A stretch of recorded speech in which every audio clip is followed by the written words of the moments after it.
ഖത്തറിൽ media one സംഘടിപ്പിച്ച Doha open badminton ടൂർണമെന്റിന് പ്രൗഢ സമാപനം. അഡൽട്ട് വിഭാഗത്തിൽ മാസ്റ്റേഴ്സ് സ്പോർട്സ് സെന്ററും ജൂനിയർ വിഭാഗത്തിൽ NVBSും ഓവറോൾ ചാമ്പ്യന്മാരായി. വിജയികൾക്ക് ട്രോഫിയും സമ്മാനങ്ങളും വിതരണം ചെയ്തു. ന്യൂ ഗുഡ്വിൽ കാർഗോയായിരുന്നു ചാമ്പ്യൻഷിപ്പിന്റെ മുഖ്യ പ്രായോജകർ.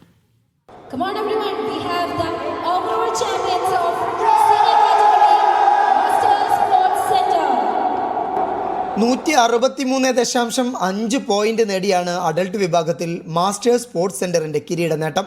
സ്റ്റാർ സ്പോർട്സ് അക്കാദമി 2ാം സ്ഥാനവും അത്ലറ്റ് സ്പോർട്സ് 3ാം സ്ഥാനവും നേടി. ജൂനിയർ വിഭാഗത്തിൽ 296 പോയിന്റ് നേടിയാണ് NVBS ഓവറോൾ ചാമ്പ്യൻ പട്ടം സ്വന്തമാക്കിയത്. ഗ്രീൻ സ്റ്റേഡിയം 2ാം സ്ഥാനവും അത്ലറ്റ് സ്പോർട്സ് 3ാം സ്ഥാനവും കരസ്ഥമാക്കി. ടൂർണമെന്റിലെ അവസാന മത്സരമായ പുരുഷ വിഭാഗം ഓപ്പൺ ഫൈനലിൽ മലയാളിയായ പ്രഥവ് ശ്യാം ഗോപൻ ചാമ്പ്യനായി. അണ്ടർ 9 മുതൽ മാസ്റ്റേഴ്സ് വരെ 21 വിഭാഗങ്ങളിലാണ് മത്സരങ്ങൾ അരങ്ങേറിയത്. 17 രാജ്യങ്ങളിൽ നിന്ന് 350-ലേറെ താരങ്ങൾ പങ്കെടുത്തു. മീഡിയ വണ്ണിന്റെ ഫസ്റ്റ് അല്ലേ? അടിപൊളി ഓർഗനൈസേഷൻ, ഉഷാറായിട്ടുണ്ട്.